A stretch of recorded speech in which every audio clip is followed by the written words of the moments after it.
Assalamualaikum warahmatullahi wabarakatuh. Salam sejahtera bagi kita semua.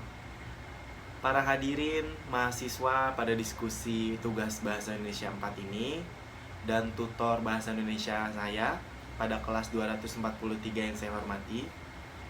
Pertama-tama marilah kita panjatkan puji syukur atas kehadiran Allah Subhanahu wa taala, karena rahmatnya itu kita dapat melaksanakan tugas Bahasa Indonesia ini.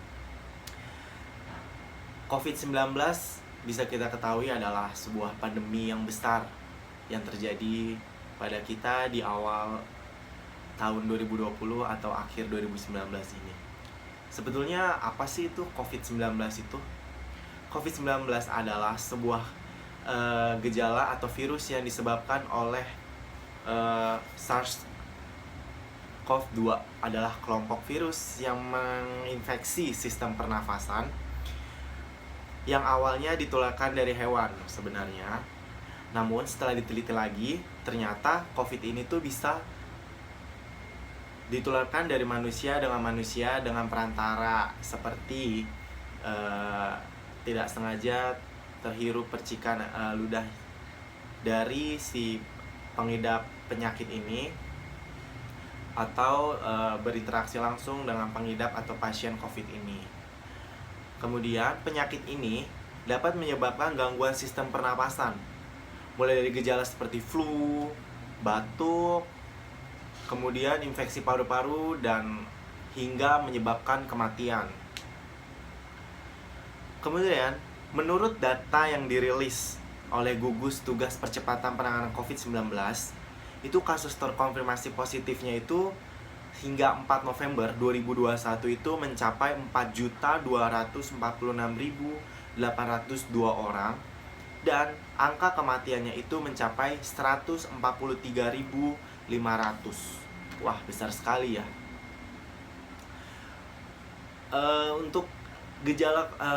Untuk COVID ini itu sudah dinyatakan sebagai pandemi oleh pemerintah. Bahkan ini sudah dinyatakan pandemi di seluruh dunia. Kemudian, apa sih bahaya COVID-19 bagi diri kita sendiri? Bahayanya itu banyak sekali, teman-teman mahasiswa. Bahayanya itu salah satunya adalah itu bisa menghambat sistem pernafasan kita, dan si COVID-nya ini tuh menyerang sistem imun, kekebalan tubuh. Jadi, misalkan teman mahasiswa itu terinfeksi langsung, maka kekebalan tubuh mahasiswa itu akan menurun. Seperti itu mahasiswa. Jadi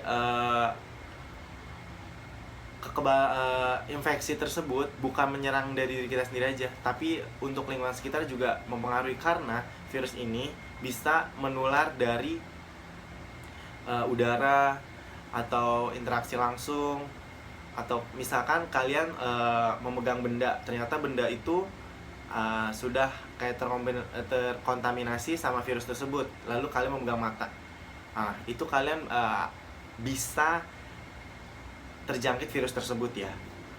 Apalagi kalau misalkan kalian tuh punya imun yang lemah gitu, itu gampang banget terserangnya sih. Kemudian dampak COVID ini juga bukan untuk kesehatan aja sih sebenarnya. Itu ada dampaknya tuh kegiatan, mobilitas masyarakat, ekonomi, dan semuanya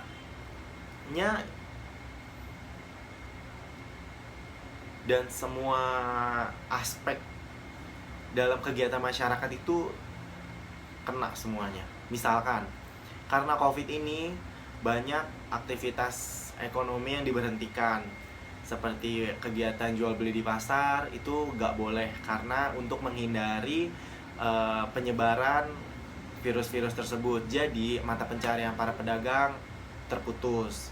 Kemudian dari kantor-kantor juga banyak yang dirumahkan atau pengurangan karyawan, karena memang si perusahaannya itu pun sudah tidak sanggup untuk membayarnya.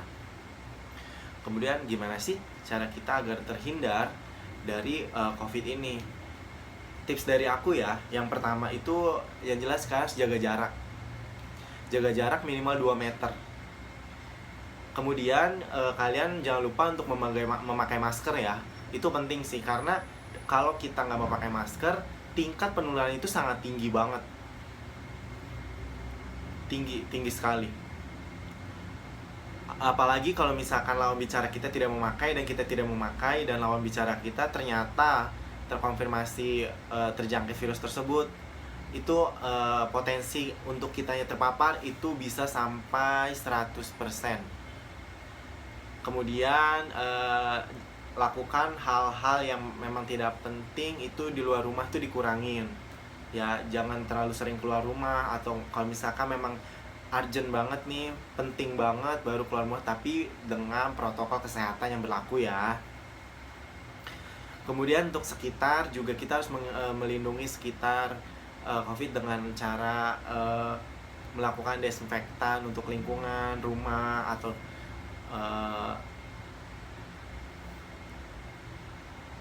menyemprotkan desinfektan di sekitar rumah juga itu penting sih. Jadi teman-teman kita di sekitar kita juga akan terlindungi. Kemudian penanganan pandemi COVID-19, apa sih yang sudah dilakukan oleh negara kita nih? Yang pertama itu awal COVID itu negara Indonesia sudah melakukan namanya lockdown seluruh Indonesia. Apa sih lockdown ya? Lockdown itu kayak dibatasi kegiatan kita, itu nggak boleh keluar rumah, benar-benar harus di rumah, stay di rumah selama 2 minggu. Itu sudah bukan dilakukan sama Indonesia aja sih, seluruh dunia itu melakukan lockdown. Kemudian setelah lockdown kita juga ada PSBB, kemudian ada PPKM juga terakhir nih, baru selesai kemarin. Dan itu menurut saya itu terbukti ampuh sih untuk penurunan COVID-nya itu langsung drastis ya. Walaupun tidak secara langsung, itu bertahap. Tapi menurut saya langkah yang diambil pemerintah itu bagus sih. Kemudian pemerintah juga menggalakkan untuk seluruh warganya vaksinasi. Kenapa? Karena dalam vaksinasi tersebut itu untuk meredakan gejala ya, bukan kita bisa terhindar. Itu dalam tanda kutip ya. Itu kita bisa mengurangi gejala. Misalkan kalian teman-teman mahasiswa semua terjangkit, tapi gejalanya itu tidak separah yang tidak vaksin. Misalkan hanya demam atau batuk gitu. Jadi kalian cuman harus isolasi mandiri aja tanpa ada penanganan dari medis.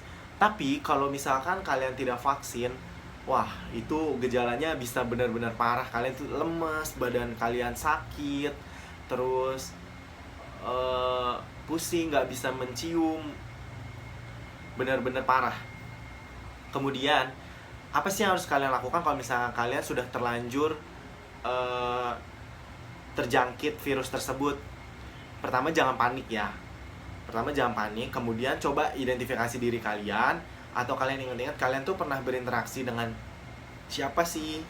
Apakah dia terjangkit COVID juga, atau kalian setelah dari daerah atau kawasan yang kasus COVID-nya tuh tinggi gitu. Kemudian langsung lakukan isolasi mandiri ya di rumah. Itu kurang lebih selama 2 minggu, karena kurun waktu 2 minggu itu virus itu akan mati. Jadi langsung lakukan ya, kalian isolasi mandiri di rumah. Kemudian langsung jika gejala tidak reda selama 2 minggu, baru segera hubungi dokter. Kayak gitu. Nah, teman-teman mahasiswa semua yang saya hormati, sekian penjelasan COVID dari saya. Semoga apa yang saya jelaskan hari ini itu dapat bermanfaat dan menambah wawasan kita semua. Akhir kata, saya ucapkan terima kasih. Mohon maaf jika ada kekurangan kata dan perbuatan. Wabillahi taufiq wal hidayah. Wassalamualaikum warahmatullahi wabarakatuh.